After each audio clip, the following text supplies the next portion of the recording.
Unidirectional AC voltage controller for our loads. Here we can see unidirectional AC voltage controller. There are one SCR is there, here one diode is there. Okay, so this is a load. Here R load we have shown. Example for R load is light or heating coils. So here in the first half cycle we apply gate pulses to this thyristor T1. So this thyristor T1 conducts, then so current flows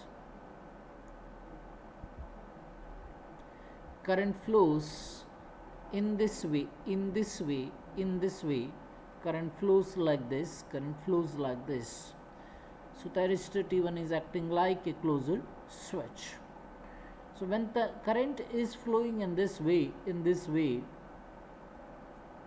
so load is receiving the current. So load voltage, if you measure voltage in between loads, if you measure the voltage in between the load, so that is so if you measure a voltage in between a load, so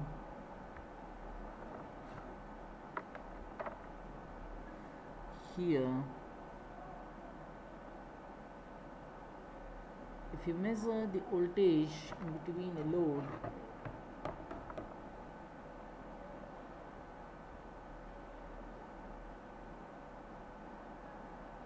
and if you measure in this way, and if you call this as V0 or V load, sometimes I will call as V0, or else sometimes I can call it as V load also instead of output.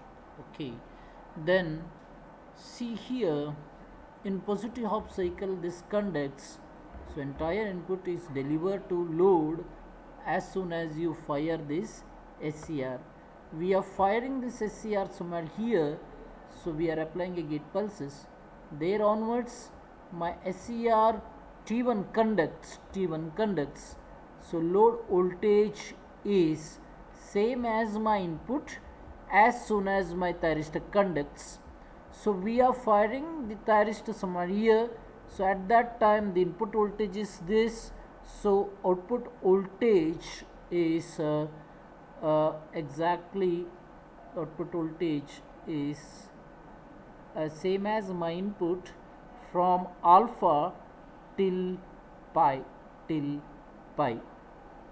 Okay, so then in the negative half cycle, what happens here? There is a diode, so it is forward biased. As soon as my voltage here is more than minus 0.7, so anyhow, ideally we think that for entire negative half cycle, this high voltage, so my diode conducts, that's the reason diode acting like an open switch, closed switch for entire negative half cycle. So entire negative half cycle, the load voltage is same as my input voltage. In the negative half cycle, this is my input voltage, so you can see here, this is my input voltage, in the negative half cycle, this is my input voltage.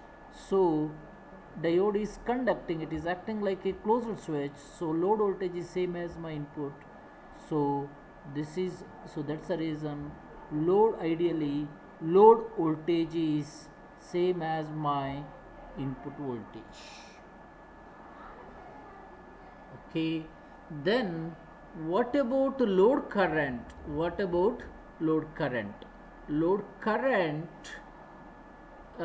is load voltage divided by R here, because instantaneous currents, if you plot, it is load voltage divided by R. So in the denominator there is a term R. Okay, whatever may be the instantaneous load voltage. The load voltage is Vm sin omega t, but this is true only from alpha till pi. So whatever we have shown here is load currents.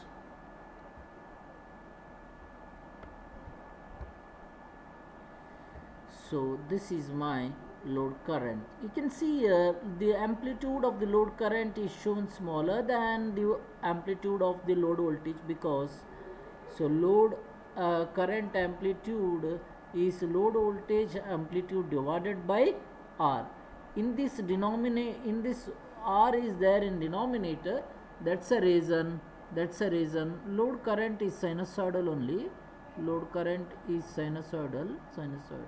Okay, you need to write proper sinusoidal waveforms.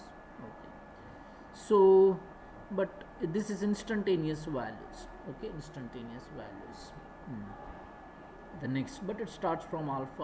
Okay, so now you just don't worry about this part right now. Okay, so you can easily understand by looking at this. Next, so what is the RMS value of the load voltage? This is whatever red color I have shown is a load voltage. What is an RMS of the load voltage? So as soon we have seen several times, what is an RMS, how we can calculate. So what we need to calculate, the load RMS or output RMS, both are same. Sometimes I will say load, what we need to calculate, some RMS we need to calculate. There is different ways to represent this. In a textbook he has mentioned it as output RMS, anything you can say, output RMS, both are correct. So load RMS, but when I am mentioning this, when I mention the symbol, it should say something about the parameter what we are measuring. So next, so root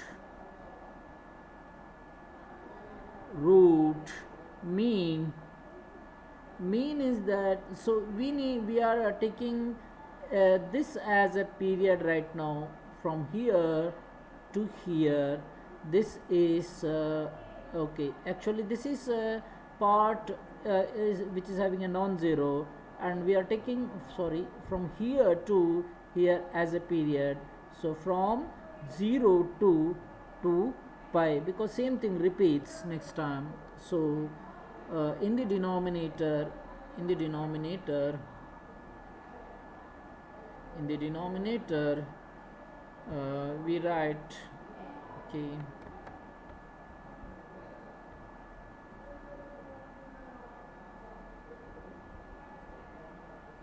I'll rewrite here, rewrite in the denominator, write 1 by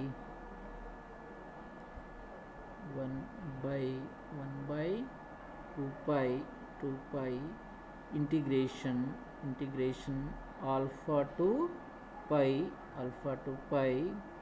v m sin omega t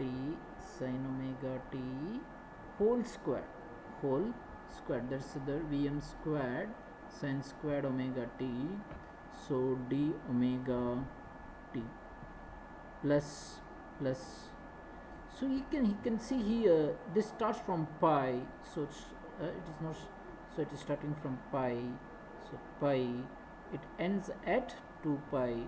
You can see here this ends at 2 pi. Okay, in same thing vm squared sin squared omega t d omega t whole to the power of root. This root we need to say whole.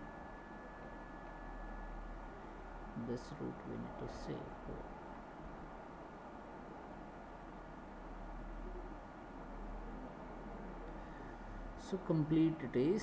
So you take a flower bracket here. Okay. So I think here onwards just maths is there. So 1 by 2 pi.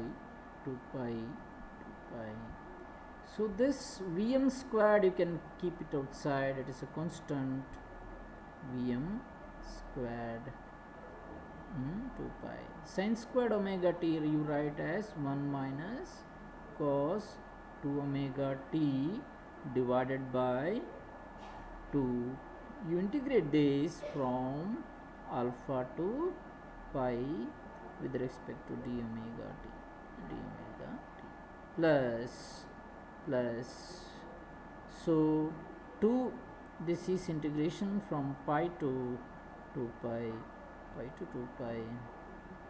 The squared we have kept outside. This is 1 minus cos 2 omega t divided by 2 d omega t.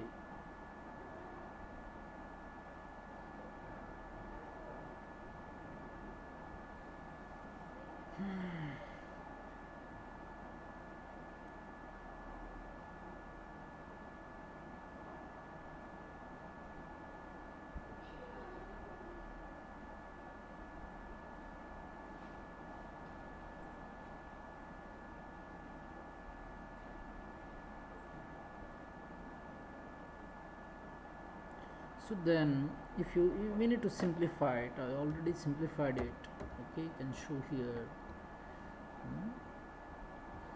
So Vm squared we have kept outside 2 pi alpha to pi sin omega t whole square d omega t sin omega t whole square d omega t.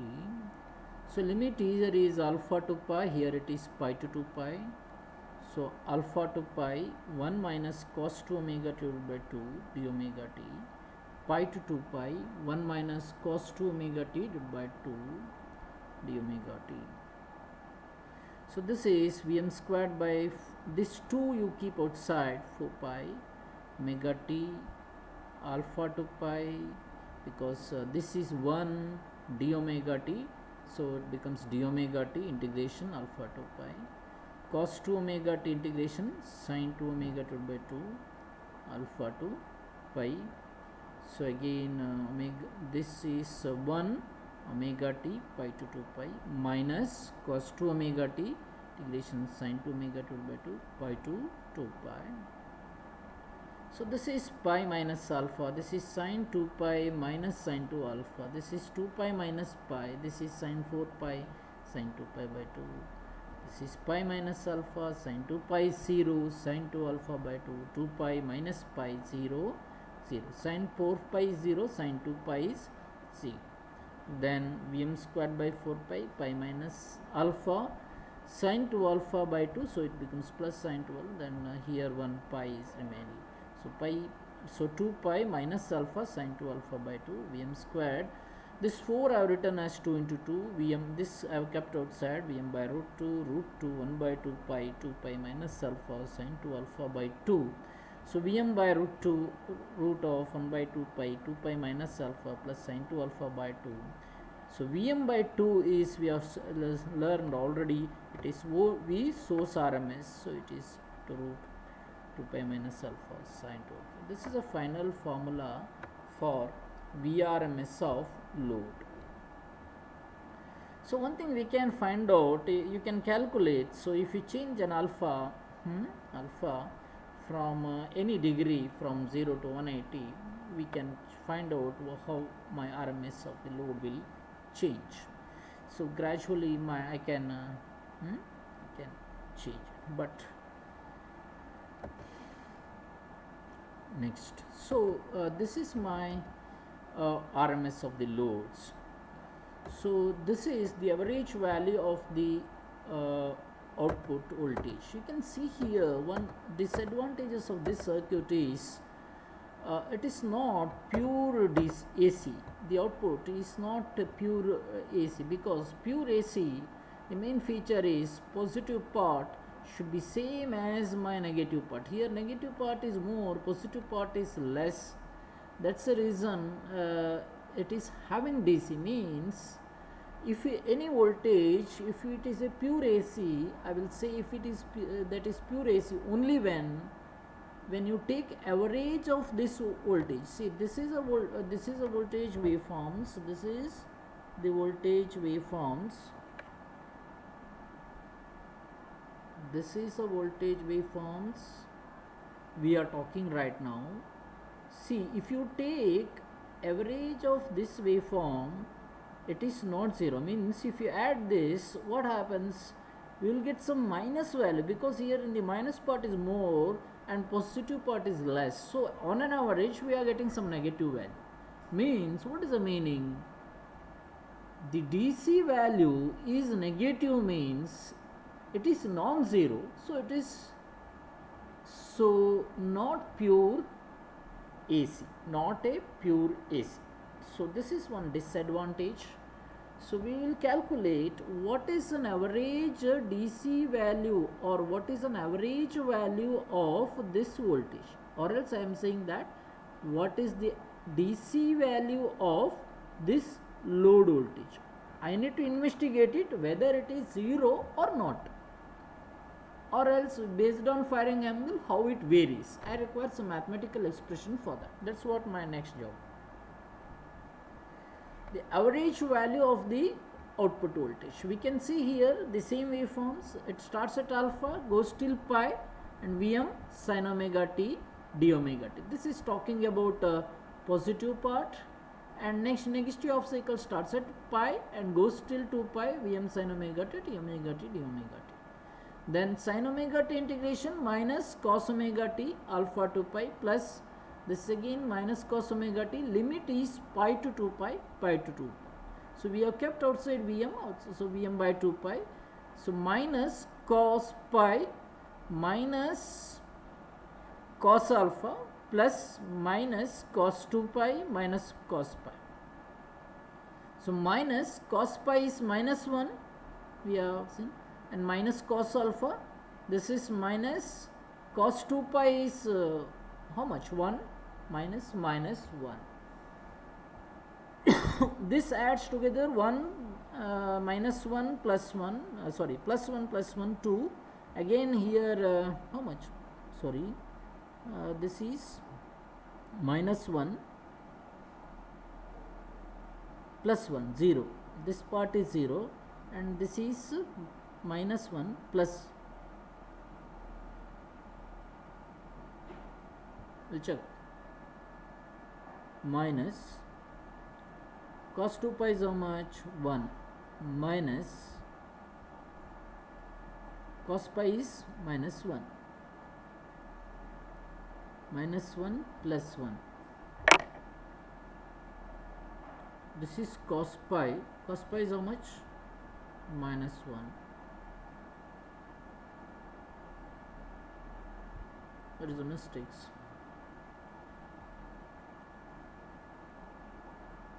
Okay, we'll check it. We'll investigate. Minus cos omega t minus cos pi, correct, minus of cos alpha plus minus are kept outside here, cos 2 pi minus cos pi. Cos 2 pi is how much, 1, minus, so this is minus is outside 1, so this is not 0, this is how much, say minus minus of 1 plus 1, so this is totally minus 2, this part is giving minus 2, and this is plus 1, so this minus 2 and this is plus 1 is giving the value of minus 1, so then cos alpha minus 1 Vm, this 2 pi I can write as root 2 into root 2 pi, so Vm by root 2 will write like this, cos alpha minus root 2 pi. Why Vm by root 2? Vm by root 2 is nothing but V source RMS, so we write like V source RMS value of the source voltage divided by root 2 pi cos alpha 1. This is the DC of the load. See, if you take alpha is equal to 0, what is then DC of the load? DC alpha is 0 means 1, so then VDC of the load is 0, then my load voltage is so pure AC. If alpha you take other than 0, for an example 90 degree, cos alpha is 90 means how much, 0, so you will having a minus values, so minus DC value. For all the values other than 0 we are getting some non-zero value. It indicates that it is not pure AC, it is unwanted, will cause some heating problems. Okay, so that's the reason it is rarely used. It is sometimes it is used in lighting and heating loads.